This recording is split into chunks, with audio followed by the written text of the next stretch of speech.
the way that we activate the sirtuins is directly via stress pathways. And I think this is really important to recognize that when we're talking about any of these hormetic mechanisms, it requires stress. That is the entire basis of hormesis, is that it has to go through stress. Of course, stress is unavoidable. And of course, it's great to have stress hormones. If we didn't have those hormones be produced when we experience stress, we'd be in big trouble. We wouldn't be here, is I guess another way of saying it. When we exercise, we want to have those stress hormones produced. When we fast, we want to have those produced. But the question is that stress beneficial or not? Maximizing digestibility and nutrient availability is those are really key points. And also having enough, not only of the micronutrients, but the macronutrients, which I think is also absolutely essential when it comes to having good functioning thyroid, reproductive system, digestive system. Jay Feldman, show number 3, the greatly anticipated show number 3. Thank you so much for joining us from your secret Mexican hideaway. And I think first we should find out what this Odyssey's been all about when you went south of the border and have stayed there for a while. Yeah, thanks, Brad. I'm happy to be back. Yeah, I've been traveling throughout Latin America for the last year and a half, a little bit more at this point. We're right around a year and a half. We started, we left Tampa, was living in Tampa, Florida for a few years, and then went south to Costa Rica, spent 6 months there in a couple different spots. And then we went to Ecuador, spent 6 months there. And then we've been in Mexico for a little bit over 6 months, maybe more like 8 or so. And yeah, we've been exploring, wanting to experience the culture, eat some good food, practice our Spanish, but also see what else, world has to offer. Obviously, there's some things that are really great about the States and some things that are not so great. And so wanted to kind of look around for that and maybe find a place to settle down and have some land and some space and small farm and things like that. Wow. And it seems like this is a bit of a trend in, well, I'm calling you the younger age group now, but, we see these cultural trends where maybe my generation was fixated on rising up the corporate ladder, and the workplace was so much more structured, 20 years ago, 30 years ago, whenever I was just starting. And now it's like most people I deal with, maybe it's just the nature of my own operation, but they're all over the place. One of my guys is in Portugal and the other one's in New Zealand, and it's so routine and customary. And now, especially with quarantine, it's finally like the Wizard of Oz curtain has been, pulled away. And it's like, no, we don't need to drive in slow traffic to these tall buildings and get on the elevator and look busy when the boss is passing by. We can live a different life. Does it seem to you like, are there a lot of people kind of like-minded where they're just going for it and even departing from the country of origin? Yeah, definitely. The kind of digital nomad lifestyle is really, exploded from COVID, as you said. I mean, even, it's happening within the States, right? A lot of people moving from New York down to Florida for the warmth if they're not tied to their office anymore. And yeah, people looking for different cultures, different ways of life, different costs of living as well, of course, and all the other things that come with that. And yeah, it's certainly something I see a lot throughout these places. Everything from, of course, a lot of retirees, but also a lot of younger digital nomads who have freedom as far as location goes, so they can explore. It's also interesting to me regarding parenting, child rearing, choosing out of the beaten path of the industrialized schooling. I did a show with Ben Greenfield. His kids are unschooled. I just did a show with Michael Kummer, and he's just decided to do the same, where he's, realized that this traditional school system, there's a lot of positive aspects about it, of course, but it's also very regimented and confining. And he said the real thing that pulled the lever for him was forcing his kids to wake up at a certain time of day, especially in the winter when the sun wasn't even out yet, and how destructive that was for circadian rhythm. And he's like, forget this, man. We're just going to do our own thing at home. And that's kind of cool. I mean, my kids are out of their school years. They're in college or graduate. And so, we didn't think enough about the other possibilities whereby, hey, this could be a better fit. And the schooling system is developing kids for the Industrial Revolution. That's how it started. That's how it's developed.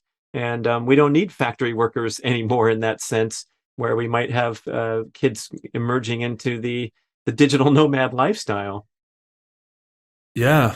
Yeah, I think, it especially is something that's boomed in the alternative health world because when the veil gets Mm. pulled down as far as the idea that everything we were told is healthy, isn't sort of thing, and all of these things from the medical establishment that aren't as they appear to be, I think, see through a lot of those illusions and begin to question a lot more. And so then that seeps into every area of your life, right? I mean, whether it's the education system or just larger political systems and things like that. And yeah, it's really exciting to see the routes that takes and the possible opportunities. I mean, you mentioned the different routes as far as education goes, which yeah, I'm starting to dig into a little bit as well myself. At some point, I'd like to have a family, and so those things are definitely of interest to me too.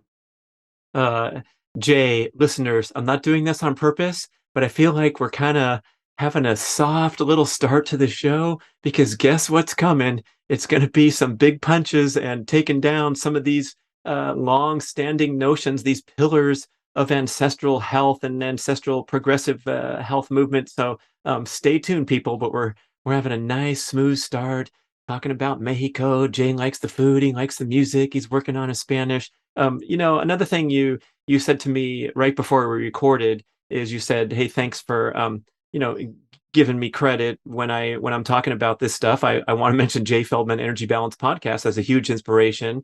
You're doing incredible work.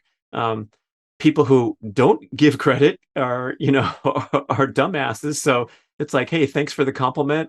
But of course, I do want to highlight back at you that you've been a tremendous inspiration, and the work you do is really crisp and methodical and well researched, and it's not just a fun and games and Jay's super duper fitness regimen that's really going to work for you. It seems like a really methodical path where you're really being careful. You're thoughtful with everything you say, especially the assertions, and it feels like you're one of the leaders of this. I would call it a progression here. We're on an evolution where we're breaking free from some of the major super popular approaches that deserve to be second guessed at this time. How does Yeah, that feel? well, I mean, do you feel like you're a lonely guy carrying the torch, or do you feel like there's some groundswell here, there, where people are starting to bring up some of these ideas about rethinking fasting for fit people and so forth? yeah, I really appreciate all of those things that you said, and yeah, I appreciate that the content I put out has helped, or been so informative. And of course, it's building on other people's information as well. I don't know if we talked about Ray Peat in the last episodes, but obviously his work has been a big inspiration of mine and a lot of other researchers in the sphere.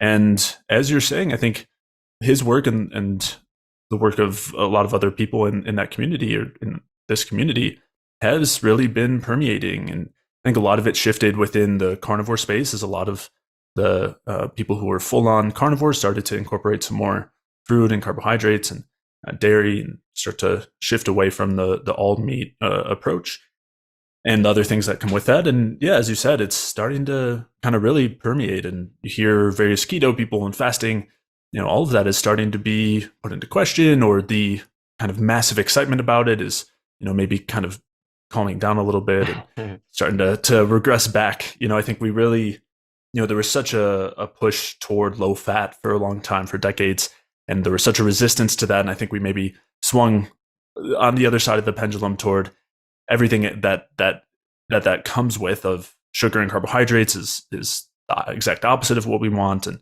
maybe we'll settle somewhere in the middle, not to make it sound as though the middle road or just, everything in moderation. I'm not saying that at all. I think that's a dangerous presumption to make. But I think we maybe swung out of balance a little bit or too far in one direction by throwing out some of the assertions that needed to be thrown out.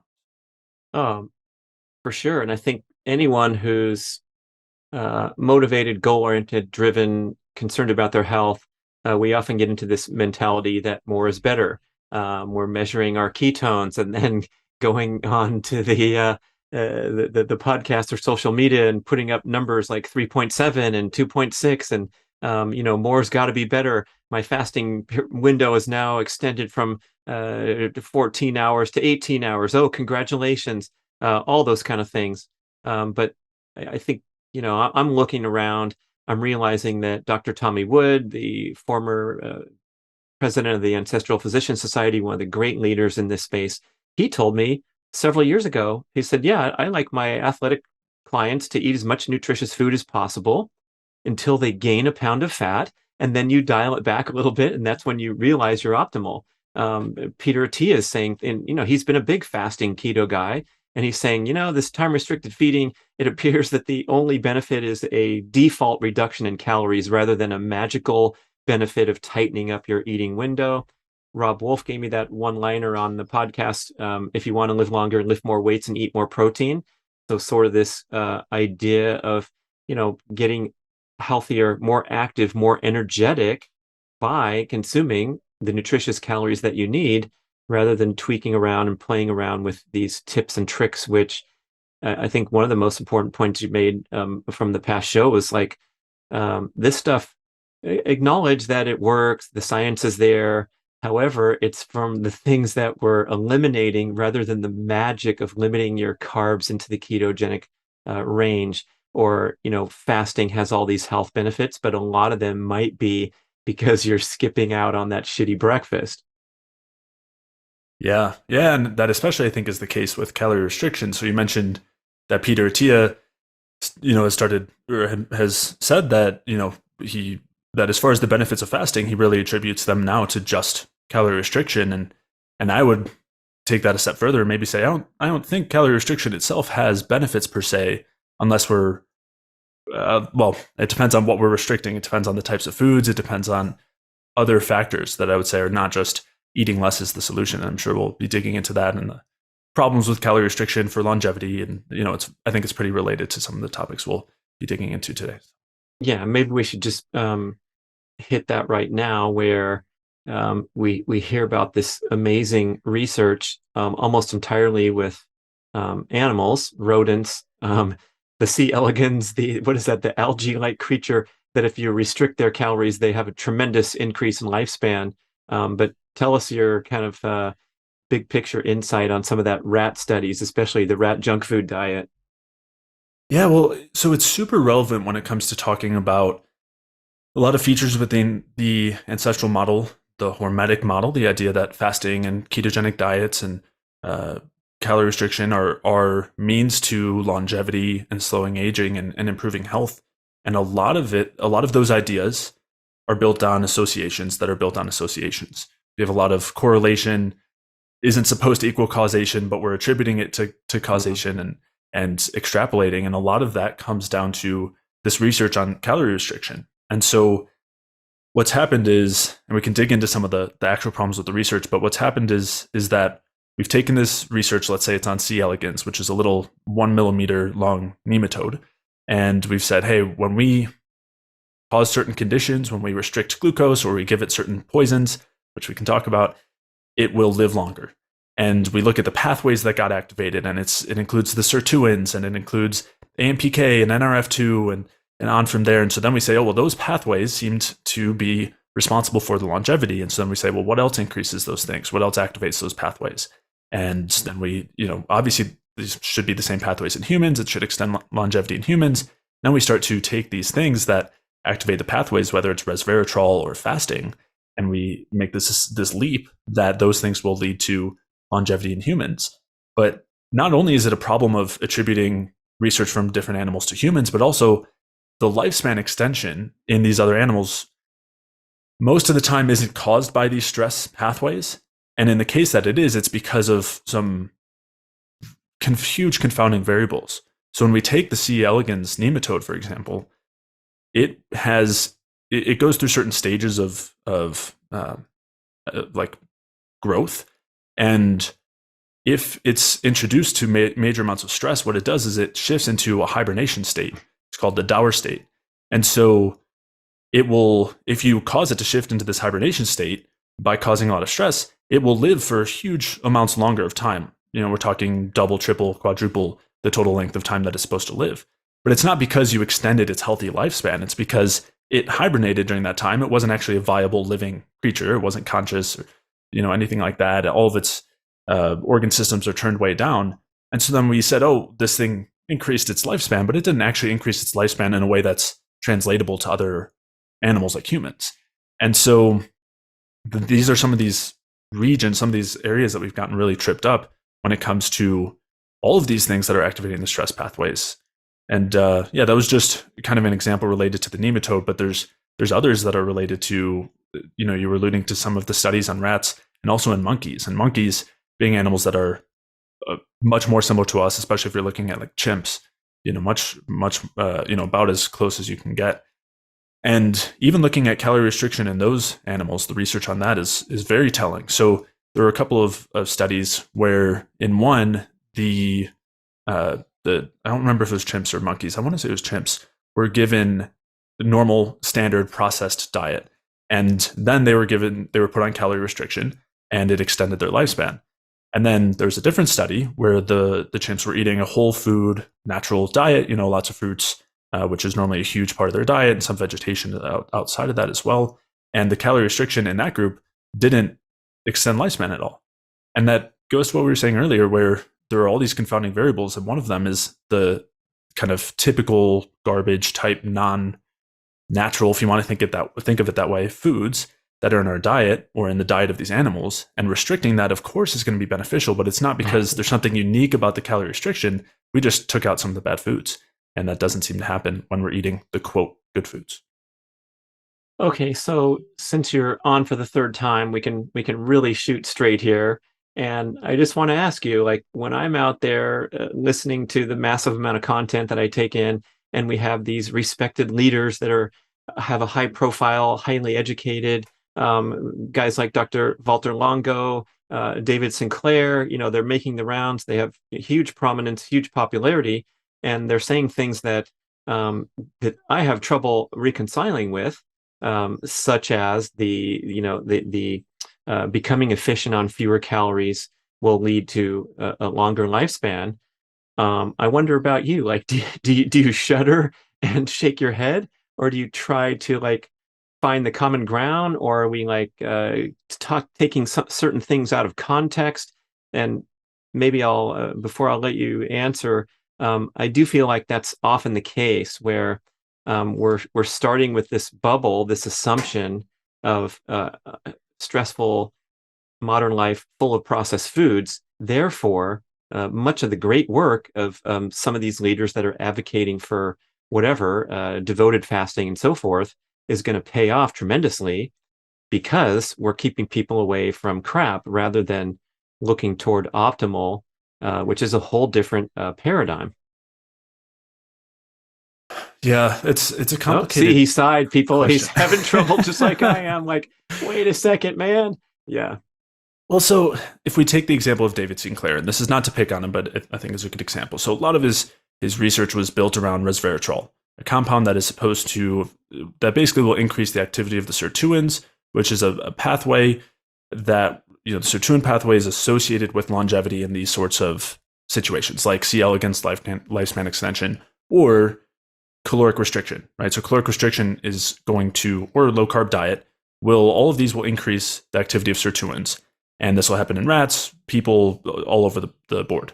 And we've seen that, of course, calorie restriction extends lifespan and it activates this pathway. So we assume, okay, this pathway must lead to lifespan extension. It's actually really interesting. So just the first part here, the way that we activate the sirtuins is directly via stress pathways. And I think this is really important to recognize that when we're talking about any of these hormetic mechanisms, it requires stress. That is the entire basis of hormesis, is that it has to go through stress.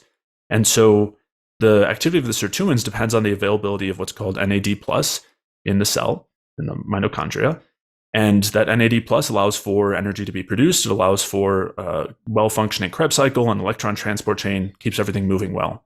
When we restrict carbohydrates and rely on fat oxidation, or when we fast, or when we introduce various compounds that are mitochondrially toxic, it depletes the NAD plus. This leads to an activation of backup systems. We've got a ton of really great backup systems for when this happens, It activates an enzyme called NAMPT, which leads to this whole recycling pathway that ends up increasing NAD plus again. So we get our NAD plus back. It's called an NAD salvage pathway. And in the process of doing that, it activates the sirtuins. And so we've kind of isolated this pathway as something that happens during stress, and stress via things like calorie restriction extends lifespan. So if we just activate this pathway through that means, we should extend our lifespan. So resveratrol is a great example of this. And that was where David Sinclair's research was focused. And so he patented, and I don't remember the details of the patents, but he patented various versions of resveratrol compounds that could be used as, I believe, pharmaceuticals, sold those patents to a pharmaceutical company for a good amount of money. And that pharmaceutical company then started doing trials using those compounds, trying to show benefits in humans. And again, I wish I went through the details again before we talked because it's been a while, but I believe in summation failed. Those trials failed heavily, and they didn't end up producing any products from it, and the whole thing was a failure. And I think that is the kind of the illustration of the problem with these sorts of situations. And I know David Sinclair later started to say things like, you know what, resveratrol maybe isn't that special. It looks like olive oil has a lot of similar effects to resveratrol. We could just have a teaspoon of olive oil instead of the super expensive compound that's found in super tiny amounts in grapes. So yeah, I think that it's coming back to your question of what about the experts that are saying some of these things? It's tough to say. I don't know what leads someone down that path, and I think I'm definitely not about to make the assertion that someone is intentionally misguiding people or anything like that.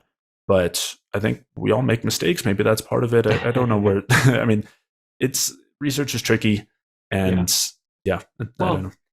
Also, that context can easily be misinterpreted or misappropriated. I have this one example of a sticky note that I had on my door with a bunch of other sticky notes. One of them talks about how calm I am when I'm standing over a putt on the golf course. And then I had another one because I thought it was a great insight from Dr. David Perlmutter, one of the leading respected and best-selling authors. And he talked on a certain podcast about how we shouldn't consume any fruit during the wintertime because our ancestral experience is that there were no fruit ripened in the winter. And therefore, our body was sort of genetically in hibernation mode during these long, dark, cold, harsh winters where caloric supply was scarce. And so we had to click into fat storage mode and all these things. And it made a lot of sense. And we know that in the wintertime, we're buying fruit that's flown in from far away, and that's not really a good footprint. And so I tried to adhere to that for many years, a few years. And then, I don't know, whatever hit me over the head one day. And I realized, like, what frickin' winter are you talking about? Because last winter, Southwest Airlines had a flash sale, $80 flights from the west coast of the US to Hawaii. So we went to Hawaii 4 times. And I did hot, sweaty hikes in the winter and then went to the farmer's market and chowed down on tropical fruit. And also in the winter, I'm going into well-lit gyms and lifting heavy weights and doing my workouts. So there is no long, dark, cold, harsh ancestral winter anymore. My thermostat was set nicely all winter when I went into the warm home. And so there, the insight just is completely inappropriate for modern life because I'm trying to have an optimal winter experience of energy and sufficient carbohydrate energy for the things that I'm doing. But there's nothing wrong with the initial assertion, and it's strongly validated by evolutionary anthropology or whatever. But we forgot that Southwest is flying to the islands all winter. Therefore, it's negating the association. Yeah, 2 things come to mind there. So one, 2 more things besides all Brad's things like the cheap flights. Yeah, carry on. Well, no, the point that you're making is that our modern environment needs to be taken into account, right? We have thermostats. We can create artificial light. We have, no one is actually out in the winter, and there are other factors to consider as well as far as our evolution goes. I don't know at what point we're talking about winter either. I mean, for 9+ million years, if we're tracing our evolution back, we were in tropical climates that didn't have such a winter. I mean, we weren't, modern humans came around, estimates of 300,000 or so years ago, and we only left tropical climates 30,000 years ago. What genetic evolutionary lineage are we talking about that included all of this harsh winter? And at what point and was that a time also of expansion or contraction? If we're talking Mm. about a period of an ice age, does that, just because it happened, does that mean that it's ideal? Does that mean that that leads to the best health? Does that mean that that leads to our best possible expression of what we can be? And so I think there's a couple of points that we want to consider is A, how much were we really in an environment that wasn't warm and didn't have, fruit available? Also, we have Denise Minger has a great article about why the fruit that was available wasn't actually bitter and low in sugar, which I think is another point that's mentioned a lot, but actually the fruits that were available were dense in carbohydrate. And then again, just so yeah, when were we in a point without the fruit? The fruit was dense in carbohydrates, and then whether or not we were at those in periods without a lot of carbohydrates, does that mean that that was ideal? Are we stuck based on that, or do we have a two-way street with our environment based on epigenetics and also just two-way interaction with our genes? Where if we're in a really supportive environment, does that allow us to grow on a much larger level? And what sort of assertions are we making there? And I think, yeah, there's a lot of question marks there. I think, there are also question marks as well as to how much that fruit would really be responsible for fattening us up or things like that, which I know is an assertion that's been made as well. Besides that, sounds great. But this is a helpful thing that I have to repeat to myself over and over, and reminding the difference between what's possible and what's optimal. Because what's possible, all kinds of things. Humans are really resilient. Member of my extended family lived to be in their late 90s, and they like to smoke a cigar and have their bowl of ice cream and a shot of alcohol every night, and all these things that we see. We were able to colonize the entire globe, including moving way away from warm weather and somehow surviving above the 60th parallel, where you can't make vitamin D from sun exposure. So we caught a lot of oily cold water fish, and we did it. We prevailed. But here we have the luxury and the evolution of society where we can pursue optimal. I'm thinking of Tommy Wood's quote, where he cites research that today's high-performing elite athlete burns 6 times more caloric energy than the busiest hunter-gatherer of all time in history. And so there's, the survival conditions that we tend to romanticize these days and try to align with somehow by dabbling in the ketogenic diet or sticking in it for a long time because our ancestors did. That's the part where I think we need to blow the lid off and say, look, how can we be the best we can be today, knowing we have unregulated access to all kinds of food, and we have 24-hour gyms that are open and all these things that we can do whatever we want, essentially. Yeah, and I think maybe a place where there's some common ground is that, especially in the ancestral community, I think it's acknowledged that, if you look at the last 10,000 years, agricultural revolution, lots of grains, and that's been problematic, right? We see potential decrease in skull size and brain size and things like that, stature and whatnot. And so, and those are great points. So if we take that bubble and we say, okay, this is what happens when we have a lot of grains for a while, why are we assuming that in this other bubble where some group of people just had meat, once or twice a week, and other than that they were fasted, why are we assuming that that is the situation that leads us to the best outcome, as opposed to one where we can be in, or they're, let's say, as you were saying as well, they're above they're way up north or I guess south, and very cold. That's a separate bubble too. Why are we assuming that either of those are ideal? I think we want to be questioning what is the actual driver of biological complexity and function. And I think that comes back to energy, ATP production. And I think when we come back to that, I think carbohydrates are a huge, massively important piece, and one that's, I would argue, necessary for a progression forward in that realm. And I think just like we saw, let's say, a regression from agriculture, from grains, I would say that if we omitted carbohydrates for X hundreds or thousands of years, even tens, whatever it is, I think that is something that would also lead to a regression. De-evolution, like yeah. today's devoted vegan dietary enthusiast is literally devolving from what made us human, which was access to the nutrient-dense foods. That's how we split away from the gorillas, if I'm making a basic insight that might hold water here. So that's pretty humorous to think that we're capable of doing so. Yeah, no, it's a great point. I think that's another point of common ground, right? That omitting animal products is, I think, something else that would probably lead to some regression, uh, or a lot potentially. And this is of course a intricate, complex topic that you know I think we would want to dig into various lines of thinking, but just a couple other points along the same lines that I think are relevant. I mean, if we look at apes, compare those to humans. For one, there's some great hypotheses regarding what's called the expensive tissue hypothesis, which is the idea that basically the more energy that we spend on our gut, if we have really expansive guts that require a lot of fermentation, like a gorilla that uses a lot of vegetation, very fibrous foods that are producing short chain fatty acids in the gut, that requires a ton of energy, and that takes energy away from having a really highly functioning brain. And so then you look at chimps that have a much less fermentation, much smaller colon, much larger small intestine. And they're eating 60 to 100% of their diet year round from fruit. And they tend to have the increased brain size that goes with that. And you see that throughout apes, this correlation between fruit intake or digestible, like really easily digestible food sources versus something that needs to be fermented and very highly processed internally. You see a correlation between fruit consumption like that and brain size. And I think that's just another piece of evidence here, another thing we might want to consider, just looking at the comparative anatomy and physiology there. Besides that, it's a great idea to go for the plant-based heavy intake of leafy greens and all the stuff that our ape cousins eat. And now, Yeah.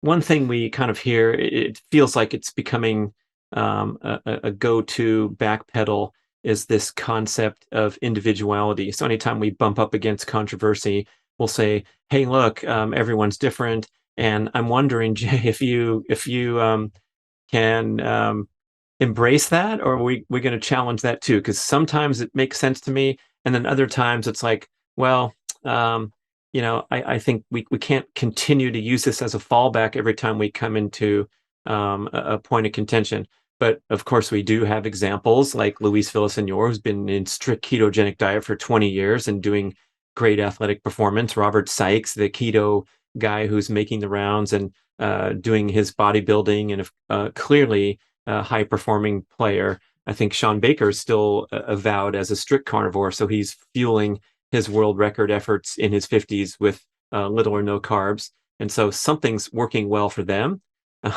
Could they be 10% better if they tried something else? I don't know, but clearly I would assume other people might crash and burn trying to adhere to something that's working for someone else. So where does individuality land on this whole spectrum? Yeah, it's a great question, and not one that I have a concrete answer to. I think my thoughts are that it's a part of the picture. I think that, but at the same time, I think there are certain principles that will be universal, and those I don't think are often in competition with each other. So I think certain people will absolutely be able to get away with things. If we talk, let's say, polyunsaturated fat intake, obviously there's a lot of people who are dousing, their food with vegetable oils, and they're okay. They're fine. That doesn't mean that that's the healthiest thing for them. Maybe it's something they get away with. In the same way that I think we both know a lot of people who eat a ton of processed foods and they're still lean, and maybe it's something that catches up with them. Maybe it's not. Maybe it catches up with their, the generations after them. I mean, it's these are hard things to really parse out and require a lot of estimation.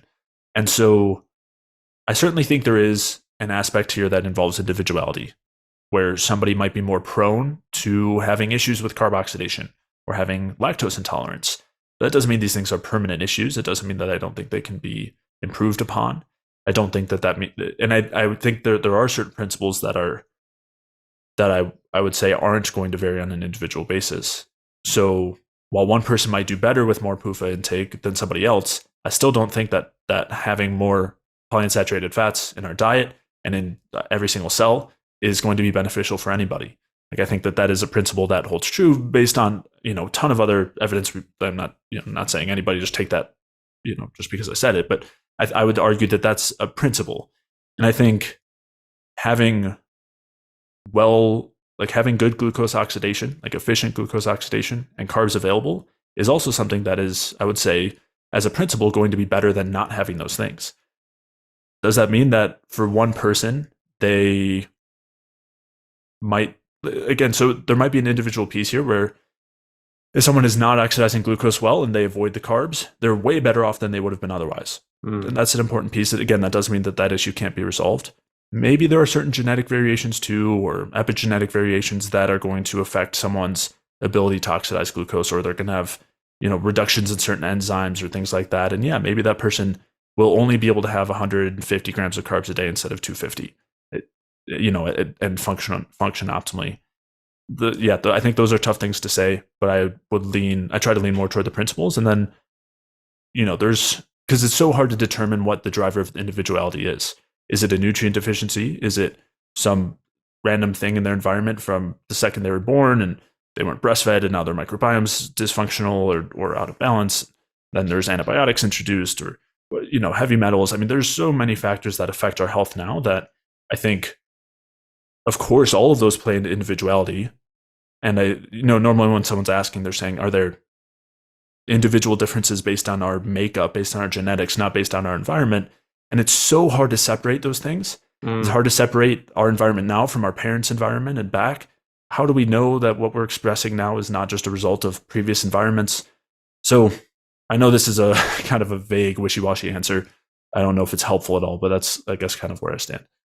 Well, I guess one thing comes to mind, speaking of environment and programming and doing the hard work to become metabolically flexible. Mark Sisson talks about this a lot. We've talked about it a lot in our books. And his contention is that he is so good at fasting, burning fat, skipping meals, eating in a tight window, that he claims to be optimal because he's done the hard work to where the stress factors that you talked about so much in the previous shows are not very stressful to him. So if someone's not consuming sufficient carbs, but they're doing hard stand-up paddling sessions and extremely hard, soft beach biking sessions that I do with Sisson and blow myself out. I mean, he's a high-performing individual at an advanced age, so something's working right for him. And so it's seemingly easier to chow down the fruit and not engage those more complex metabolic stress mechanisms to make the glucose that you need. But is there possibility that someone can become adapted to a certain approach that's going to be pretty close to optimal because they become so functional? Yeah, and so I think that's a great way to build off the last question. And so I don't think there is such individuality that one person going from a carbohydrate, including diet, to ketosis, let's say, or to fasting, is not going to have stress. I don't see a way that happens without glucagon, adrenaline, cortisol release, or at the very least, glucagon, because that is the response that happens as soon as the blood sugar drops, and that is what keeps it maintained.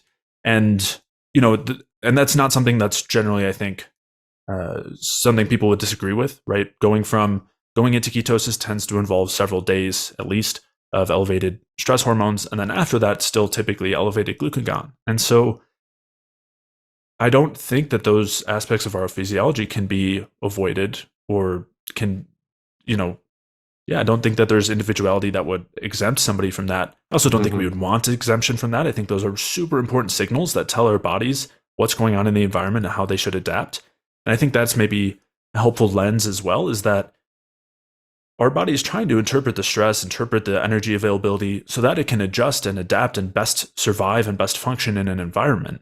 And if that environment is wrought with lots of periods of mini starvation or a lot of periods without any carbohydrates, we're teaching it to expect those things. And we've got all these hormonal signals that dictate that act as the messengers, and those are going to have effects on what's going on at our thyroid, what's going on in terms of reproductive hormones, what's going on in terms of digestion. So I don't think we want exemption from those things. And in terms of the situation with Mark, I think he might have much less stress. Like, he might have less cortisol response than the next person, when going into fasting. That might be true. His body's become accustomed to it.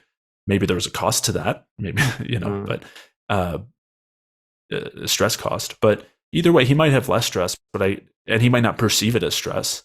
That's a separate point, right? We're not talking about, is this hard to do? Is it psychologically stressful? But what's actually going on physiologically?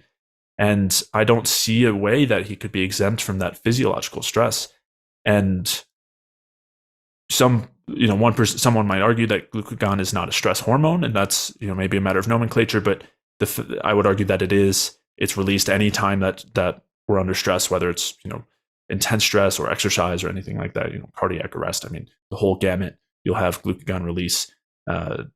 It increases the backup energy producing system. So I think there's absolutely a good argument that glucagon is a stress hormone, and so I think between that, adrenaline, and cortisol, I don't see how those would be avoided in that shift in from fed to fasted or anything like that.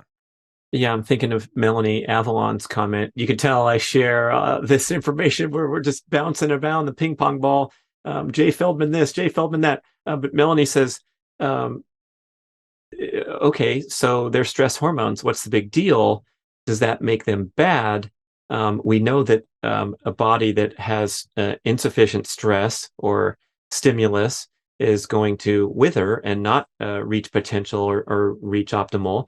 And so we want to stress ourselves with regular strength training, regular public speaking gigs so that we don't succumb to fear and anxiety when we interact with others. And all these great examples of having eustress, as Hans Selye calls it, right? The optimal amount of stress. So could that argument be applied to one's diet where, hey, a little bit of fasting here and there, or tightening up your eating window to prompt a little bit of these stress mechanisms every morning could somehow be contributory to optimal rather than straight up a bad idea? Let's see what Jay says about that. Yeah, well, and here's where I think we really have to get into the details surrounding the idea of hormesis. And this is why I've spent a lot of time between writing articles and doing a handful of podcast episodes on it. Because, so for one, I guess I would start off by saying, of course, stress is unavoidable. And of course, it's great to have stress hormones. If we didn't have those hormones be produced when we experience stress, we'd be in big trouble. We wouldn't be here, is I guess another way of saying it. When we exercise, we want to have those stress hormones produced. When we fast, we want to have those produced. But the question is that stress beneficial or not? And so that is my biggest issue with the idea of hormesis. Coming back to those pathways we were looking at with calorie restriction, is it that the stress from these interventions activates these pathways and that's what accounts for the benefits? Or is it that there are other things outside of the stress that account for the benefits? And if there are other things, then that stress, and so I would say it's other things that account for the benefits. And not only is the stress not the beneficial part, it is harmful. So if we have calorie restriction and it leads to lifespan extension, I would say that is happening despite the stress. It's happening because we took out, let's say, methionine. We just reduced methionine, or we reduced polyunsaturated fats, or we reduced super processed foods, or we put, I'll keep the hibernation out of it for C. elegans.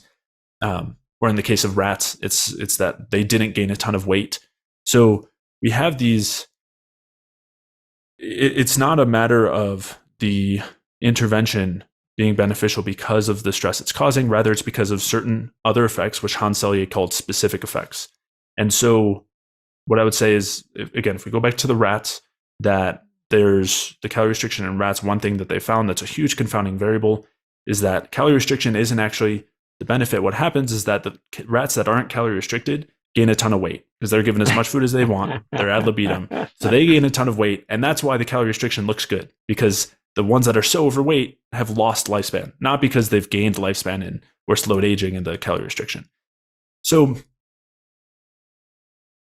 it's a big, huge ass difference right there. I mean, yeah. Say no more, Right. Yeah. And Hans Selye was aware of this. So he used the terms eustress and distress, which I have such resistance to using because I think they're really they can easily be misinterpreted. So someone will say eustress is stress that is good. It was the right amount of stress. It wasn't too much. It wasn't too little. It was eustress. And in reality, what he described as eustress was that the stress was harmful, but the other benefits of whatever it was were outweighing that harm. So when we have exercise, we get lymph flow and circulate, increase circulation and stimulus on the muscle with muscular tension. And it causes all of these adaptive effects that we know because, we see when someone's sedentary and then they go just walk a little bit. There's all these great benefits. There's all these factors that allow for benefits, as opposed to it just that we burned a ton of calories and we got our boost of stress from our adrenaline. Those things, I would say, are not actually the part that's beneficial.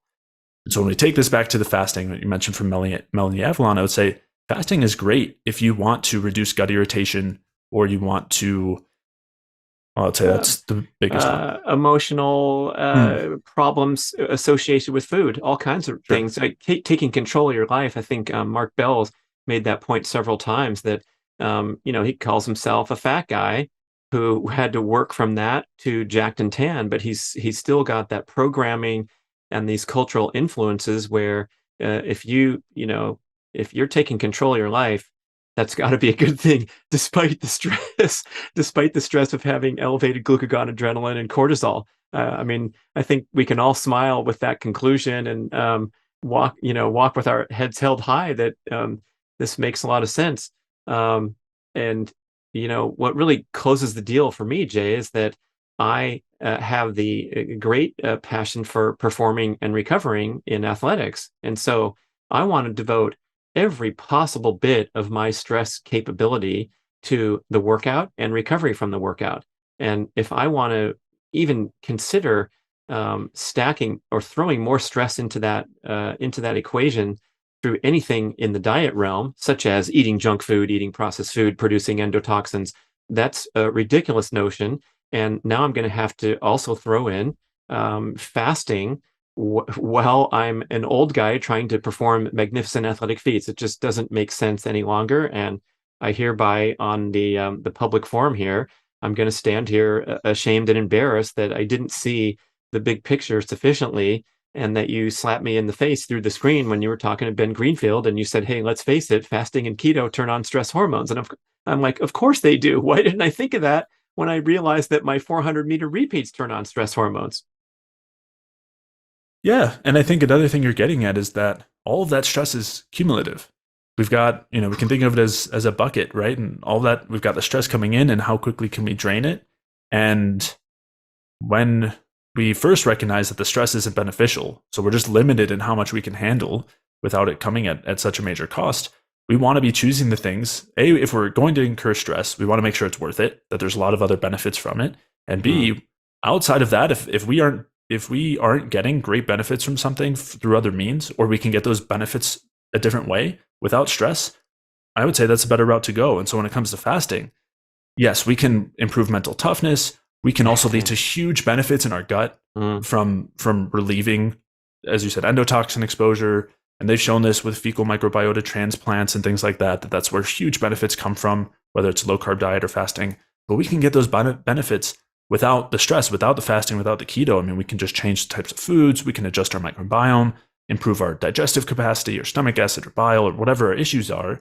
And especially, for anybody, since stress is a universal problem, a universal negative for our health, I would say let's try to fix our gut and relieve the stress from our gut through other means that aren't stressful. Let's try to build mental toughness through other means, although that's sometimes the stress is necessary for that, but maybe we don't even want that much mental toughness. That's a different story, but maybe in the right context. I know that I'm getting in, you kick-started some other ideas there about that mental toughness and how that could very likely be overrated. I should mention this blip before I get to my question, because Phil Maffetone said this beautifully. And he said, look, let's face it, the brain does not need to be trained to suffer. If I come over to your house, listener, right now and put a gun to your head and say, we're going to run a marathon, guess what? You will be mentally tough enough to complete a marathon. We might take you right to the hospital after you cross the finish line, but the point is made that the brain can go to the well when necessary. And so that kind of recontextualizes all sort of training decisions when you realize that, and that stress is cumulative is a big one. I'm thinking about that more and more now at this age. It's a heavy realization. And I think maybe a lot of associated health and digestive problems that kick in at whatever age in people's life is that you got away with all this stuff that wasn't optimal when you were a youth, and now you're paying the price. Yeah. And to that point, to that end, one workout that's too hard, or one period of fasting, or weeks or months of keto. I mean, those aren't things that are necessarily going to make or break in terms of in terms of stress, but I mean, they can. They certainly can. Oh, But we have people email me that they blew up doing keto and doing their athletic regimen. Absolutely, every day here and there, and then yeah, all kinds of great benefits too. Are people that have had health improvements. But again, as you force us to zoom out on that big picture, it's because they got rid of the shit in their diet that was eating up their gut. right. So it's another way of thinking of it. If we're thinking of it as a stress bucket, and we think keto, we know adds to that stress bucket. But if it removed a lot of things that were also adding, you might be lowering the amount in the bucket. You might have drained more than you added. So you've got the net benefit. That's great. Now, what if we could do that without even adding anything to the bucket? That would be even better. That's kind of the way I'm thinking about it. Love it. That's great. And another observation from my own personal view that I want to devote the energy toward performance and recovery. Mike Mutzel said this on his video. So to put another name up there of guys that are rethinking things, I think the video is titled "Why I Stopped Fasting and Why I'm Doing This Instead" or something. And he cites research that these wonderful autophagy benefits and the organ renewal occur. They kick in really profoundly after a 48-hour fast, and that's great. And he also cites research that a very similar benefit in terms of autophagy and all the related anti-inflammatory boosts can happen after a 1 hour intense workout. And then he poses the question, which do you prefer, fasting for 48 hours or doing a hard exercise in the gym for an hour? Yeah, which I think is a really great point. And then I would also pose the question, who says autophagy is necessarily the thing we want to reach for health, or are all ways of increasing autophagy good? Does it matter how we induce it? I think that's another one where looking at the stress pathways, we've said, look, in calorie restriction, you have increased autophagy. In these states of degeneration, you have less autophagy. So we just need to increase it. But I think we're oversimplifying a little bit. And this idea that we need to cause more stress for the autophagy is something I would question and say there's absolutely a place for it. It's a normal, necessary process that we need to happen, and it will be kickstarted by stress. But I also think those normal cleanup processes, which are stimulated in other contexts as well, are generally things that we shouldn't have to worry about. I would say that just because there's dysfunction in those pathways in a degenerative state doesn't mean we need to force those pathways to prevent that state. Those are already states where the signals for autophagy are through the roof. The problem is not a lack of stress to signal autophagy. If you're, type 2 diabetes, or if you've got all sorts of degenerative situations, the signals asking for autophagy are there. It's that the body, the ability to adapt is depleted. That stress bucket has been way overblown. We already went past autophagy. We tried that. It's not working anymore. So I'm not sure. I know I'm kind of jumping around a bit, but yeah, tell me what signal is there. What does that mean? So the signal that a lot of these pathways converge on, the main signal that is triggering stress, comes down to one of two things. It's reactive oxygen species, oxidative stress, and also a lack of ATP, low energy.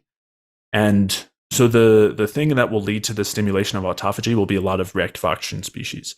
It tends to be, it really comes to those ROS. And in a state of, let's say, diabetes, where there are very high amounts of ROS, there's more than enough ROS. You have deficiencies in autophagy, you have dysfunction in the autophagy pathways.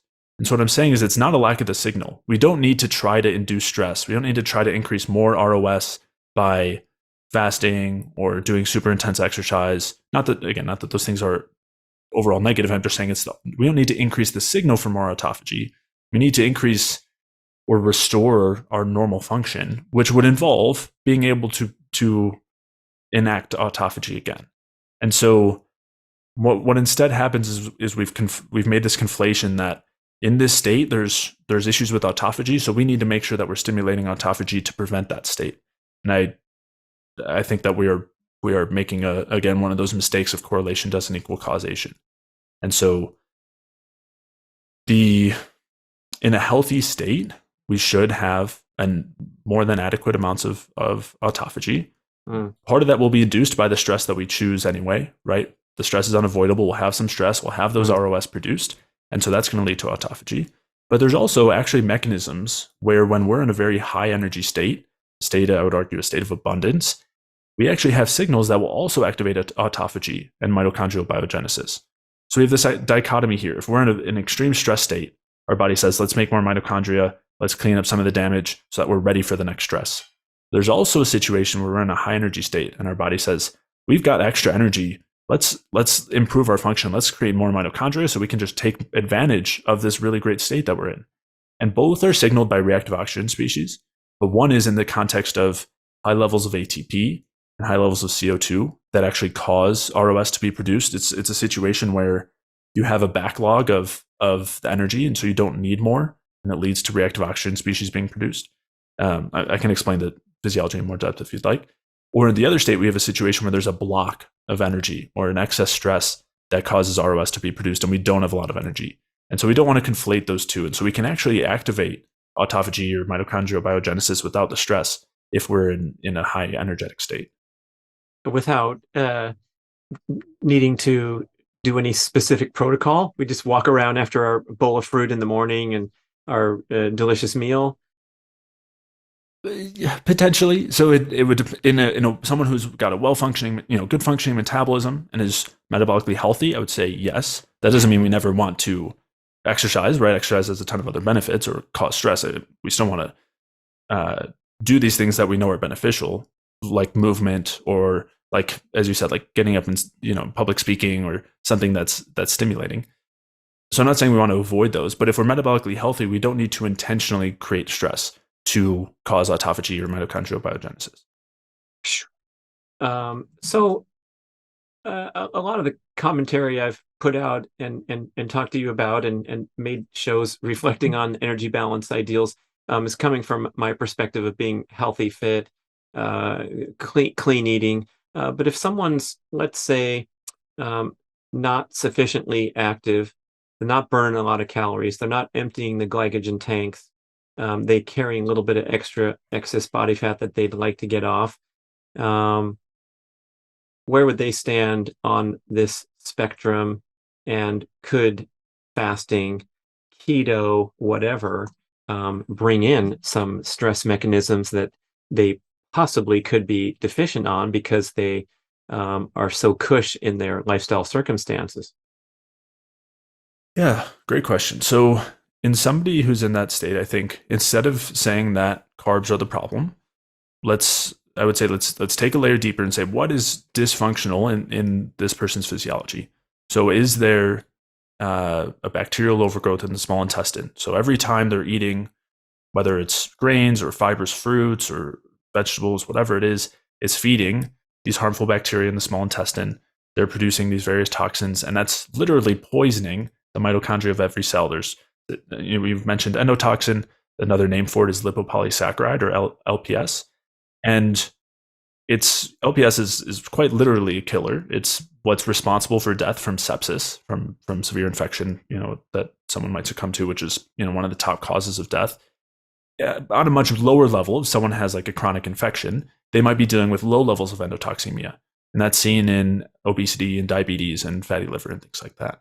So if that's something that someone's dealing with, I would say let's work on cleaning that up. Let's use something to clear out the SIBO. And while we're doing that, let's avoid things that are going to feed it. So does that mean we should avoid all carbohydrates? I would say at least the fibrous ones. That's someone who maybe they don't want really fibrous fruits. Maybe those are going to feed the bacteria, as will fibrous vegetables and things like that. So they might need to lean away from some carbs, but they might be totally fine with honey or maple syrup, depending on, again, how much they're having. They might be fine with some juices. And so it might not actually be a problem where they need to avoid carbs. It might just be that they need to stop feeding this bacterial overgrowth and treat the overgrowth. And then they might be totally fine bringing fruits back in after that. It also might take some time to recover from the damage over years metabolically that came from that. So it might be a slow process. But that would be kind of the mindset I would have is, let's not jump to keto. Let's not jump to fasting. Let's jump to what is the actual problem here. And so gut problems are huge. It's not the only thing though, right? I mean, I have people coming to me all the time from different functional medicine practitioners. I mean, the variety of things that can affect us, whether it's mold or heavy metals or nutrient deficiencies. I mean, it's Lyme disease. I think, for one hand, I think some of those things are overdiagnosed, but uh, the point I'm getting at is we want to look at all these factors in our environment and what we're eating and where we are, quote, deficient and restore function. And I don't think we need to go to keto or fasting to do that. And because they have a cost, I'd prefer not to go that route, although sometimes it is quicker and easier. But again, I think it comes at a cost. It sounds like an appealing alternative to just start with cleaning up your diet. And I don't think you really even need to continue any discussion or get into any nuance if these processed foods are still present. Yeah, polyunsaturated fats are a big one, huge one, and a lot of the other processed foods, will the other ingredients in there will contribute to these issues. A lot of anti-nutrients in grains. Sometimes it's even the unprocessed ones that are worse, right? If we're doing a lot of whole grains and nuts and seeds and we don't sprout or soak any of them, we don't ferment them, we're introducing a lot of anti-nutrient compounds, raw veggies too. And not only will they'll lead to bloating and potentially constipation or all sorts of other gut irritation, and that's an effect of what's going on with the bacteria or fungus, what's going on with the state of the lining of the intestine. Are we dealing with permeability or leaky gut? These are all things that'll be influenced by the food that we're taking in. So, of course, it depends where someone's at, right? As you're saying, if somebody is eating a diet that's built around whether it's kind of whole foods that are not great or processed foods that are not great, taking those out can lead to huge, huge benefits, massive benefits. And that's always, I think, the place to start. And then if someone's still dealing with issues, and a lot of people have been on these journeys for years and looked down all the different routes. And so then sometimes it does require, I think, a more nuanced determination of, is there an issue with histamine production? And if so, is that due to a zinc or B6 deficiency, or is it due to histamine producing bacteria in the gut? I mean, what are the symptoms telling us? What could be drivers here? I certainly think it's not as black and white, though, as this is caused by carbs or this is caused by eating a few times a day. And so fasting or keto are the solution. Yeah, well said. And I think you made some comments there that bring up this other trend that I see toward the most optimal human diet. And you make great pains to not position yourself in any camp. Obviously, listeners can understand why by this point in the discussion and the previous interviews. But it does seem like if we could, encapsulate a good strategy that maybe you would embrace as well. We're talking about a nutrient-dense animal-based diet with that nose-to-tail emphasis, and then consuming the most easy-to-digest, nutritious forms of carbohydrate, because an animal-based diet, as we know, is little or no carbohydrates, and that was a great bump forward in the conversation when the carnivore movement started. But then, as Paul Saladino has famously changed course to welcome in sufficient number of the most nutritious and easy to digest carbs. And therefore, we're eliminating not only processed foods, but the problematic plant foods that will raise the ire of people who are devoted to that path. But we have to acknowledge that those can be difficult to digest and cause the problems that you just mentioned. So now let me tee you up and have you describe what might be an optimal human diet on all points. Yeah, so I would say maximizing digestibility and nutrient availability is those are really key points. And also having enough, not only of the micronutrients, but the macronutrients, which I think is also absolutely essential when it comes to having a good functioning thyroid, reproductive system, digestive system. And so what that would look like as far as foods go, I would say, as you mentioned, I think animal-based protein sources are great. I would say we want to stick to low PUFA there. So I would lean toward low PUFA fish or very lean fish, which there's a ton of options. I would also go with, meat from ruminant animals, whether it's beef or bison or goat, things like that. Maybe some lean chicken and pork. Those, if they're not really well raised, will be very high in PUFA, super high in PUFA. But there's a couple places that you can get them from that are much lower. So if it's lower in PUFA, then it doesn't have to be quite as lean. Dairy being another great animal-based protein source, tons of nutrients, good saturated fats. And so I would say on the protein side, that's really where I would center things. And seafood as well, like shrimp and oysters and foods along those lines. And then I would say we'd want to get a lot of nutritious carbohydrates as well. And the carbohydrate that itself being a part of that nutritious category, being a super important nutrient for keeping stress down, for keeping our blood sugar managed. I would say, and this is something that was so mind blowing for me. So that's why I'll interject it here. When I was first coming across and digging into this information, is I think I would say, when we're told that we're under stress, like what should we do? We're told take magnesium or do some breathing exercises, something like that. But the driver of physiological stress we know is cortisol. The fastest way to decrease cortisol is taking in some carbohydrates, because as soon as you maintain your blood sugar with some carbs, the cortisol's job is done, and it doesn't need to supply that backup fuel anymore. And so that's, I would say, the quickest way to drop your cortisol is to take in some carbs.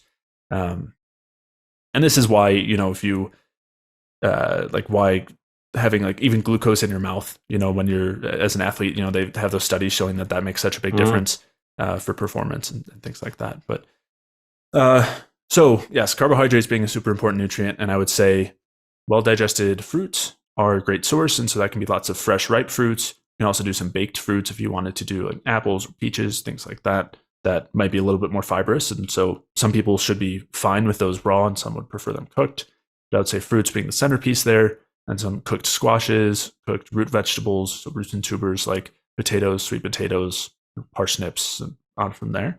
And I think that those would be the centerpieces of a really well-rounded diet. And then I would, maybe throw in some cooked vegetables if somebody would like those, both for maybe taste and flavor as a bit of a supplement, as opposed to it being the centerpiece of the diet, and making sure that they're cooked so that the anti-nutrients are degraded in most cases.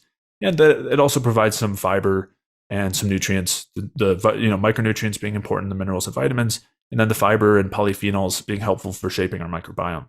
And so I think that's kind of where I would round out a diet. And if somebody wanted to venture off sometimes and have certain, well-processed grains, maybe that's nixtamalized corn or sprouted oats or some sourdough bread that's traditionally fermented for 24 plus hours, I think those things can be fine too. Really depending on that's a point where I'd say depending on the individual, but it's more depending on where's their gut health at, where is their nutrient status at, as opposed to are they just genetically able to eat sourdough whereas somebody might not be. Yeah, and speaking of that, this common refrain that people do better when they lower their carbs is likely due to all these peripheral conditions that are suboptimal rather than what they think it is, which is just this blanket tapping down on the total carb intake that they have. Yeah, if a lot of carbs can be hard to digest. They have fiber in them, and so another situation where we don't want to blame the firemen for the fire. Right? We say it with cholesterol and heart disease. I would say it with sugar and diabetes as well. Blood sugar and diabetes. I would also say it in this case too when it comes to fiber, where I don't think fiber is the problem, but if you have a gut issue, then it's going to aggravate it. It's going to make that worse. And protein can too. I mean, people have issues with protein digestion if they have low stomach acid, or fat digestion if they don't have good bile flow. So carbohydrates by no means are the only macronutrient that can cause digestive issues, but it's a common one. And so I think that's a huge reason why people get benefits from avoiding it. Also, as you're saying, we keep coming back to processed foods. And I think sometimes also what we think is carbohydrates isn't always carbohydrates. We look at a cupcake or a piece of pizza or a donut. The pizza and donut are going to be way higher as far as calories go from fat, from PUFA, as opposed to, well, the donut would. The pizza probably won't have much PUFA, but donut's going to be much higher in calories from PUFA than it is in carbohydrates. And I would say those oils, the seed oils, the polyunsaturated fats being a major problem there. And I think general, typical wheat that we're eating, and especially in the States, the hybridization that's happening, the glyphosate that's, is sprayed on it, and all of that, I think, plus just the wheat itself is suboptimal. I think there's a handful of anti-nutrients in there that can cause quite a few issues. So is it the carbohydrate, the macronutrient that's the problem, or is it the wheat? And so I don't know if this is kind of answering your question, but I guess I would get at its specifics in the foods that are the problem as opposed to the carbs themselves. Right. And as you said in the previous show, when you shut down that constant flood of cortisol, you might have a little crash associated with getting off the train through that bite of a banana. And so that's kind of a funny one that I can totally relate to because, especially when I was in a devoted phase of carb restriction, when I did have a serving of carbs, I would kind of have a down period after, but that was probably the unmasked reliance upon stress hormones. Yeah, yeah, that's a common one. That's a common one for sure. And I mean, now I think you're what, 5 months into your carb containing experiment? Would you Yeah, that's say funny that you're that you not mentioned that, Jay, feeling because that way? I'm looking at my outline that I prepared for the show and shared with you so we could get focused and hit these things. And I haven't even gotten to it because we've had so many important things to cover. So we'll have to have you back for an episode number 4, maybe in person when you come to Sacramento and get on with Mark Bell Power Project and all that great stuff. But yeah, maybe I'll try to close out here with this personal anecdote and your commentary because it has been a wonderful journey here. This almost 5 months since early May when I decided to try this out. And the big shift that I made, listeners, was instead of routinely fasting until around midday before I'd go down and prepare an elaborate meal, or typically I would, nibble on dark chocolate. So it wasn't straight up fast. I'm not that disciplined. But anyway, inspired by Jay and his early interviews, when I first saw you with Ben Greenfield, I said, okay, I'm going to try this. So I've prepared a huge bowl of fruit, followed by a huge high protein smoothie with good sources of fat, like chunks of liver, a ton of frozen fruit. So it's a high calorie, high macronutrient across the board smoothie. So very well fed every single morning, and that's the main feature of my dietary experiment here, followed by another devoted effort in the evening to consume a little bit of extra calories, especially another bowl of fruit, might even be some popcorn sometimes, but just kind of opening up the purse strings and saying, hey, let's see what happened. And what happened is I weigh the same, maybe a little bit lighter with a little bit better body composition after 5 months of essentially stuffing my face and eating more calories, significantly more calories every single day. Another thing I'll mention before I turn it over to you is that this long, highly regarded attribute in the low carb keto fasting space that you're never hungry and you're so productive and you're not bothered by hunger anymore. Isn't that fantastic? Now you're becoming metabolically flexible. And I'm going to report back here after 5 months that I'm hungry a lot more than I was before. And possibly at times I can't last as long. Like I remember one day in particular, I had no access to food until 2 p.m. I think we were traveling, catching a flight, whatever. And I was like, man, I got to eat. And previously I could do that routinely and often did that, several times a month. And I'm reflecting on that, even going, you know what, maybe that's a good thing that my hunger signals are turned on. And that might imply that my metabolic dials and my biological dials are all turned up to maximum where I need to fuel and perform and recover and refuel. So that's how my experiment's going so far. Sounds great. Yeah, no, it sounds good. I'm curious also. I don't know if you've noticed much else outside of body composition and hunger, but yeah, I think Yeah, so, I should say also, Jay, these minor injuries that I complain about and solicit sympathy from my listeners, that they're so annoying. And when we talk about energy balance, we also have to work hard on that other side of the scale to not overdo it with exercise. So that's my other commitment that I think I'm doing a little bit better. But the combination of toning down my workout intensity a little bit and then fueling better, I believe I'm bouncing back better and managing these little breakdowns, which is a sign of better repair and recovery too. great. Yeah, yeah. That energy's got to be going somewhere, right? And I mean that genuinely too. Things I would be looking for, things I certainly see in people who are coming from much lower carb or coming from fasting is for one a shift and a desire to actually expend energy. So and I know this was one I experienced a lot, where during my athletic endeavors, I had resistance to actually expending energy. I wouldn't want to be explosive. I would want to try to just do whatever I could to kind of complete the rep or whatever it was I was doing. And after shifting these things dietarily, it really dramatically changed where I would go through these. I mean, I would have very consistent situations where I wanted to expend energy. I do kickboxing and Muay Thai, and so it became a situation where I wanted to be very explosive, which was very much not the case before. It really changed the way that I moved, and also just my desire for movement. But yeah, other things I would be looking for, maybe shifts in energy or focus or libido, and those are all things that I noticed, things that I know clients of mine have noticed, and other things along those lines. So mood especially, but yes, there is a hunger component, and so if we are looking at it as what is the best diet for me to work huge, crazy hours and not be bothered by food, I would say, yeah, this is maybe not the best approach, right? I mean, if that's really their, if that's their top priority is, morning to night pounding away and not being bothered to eat, then I guess get Soylent, right?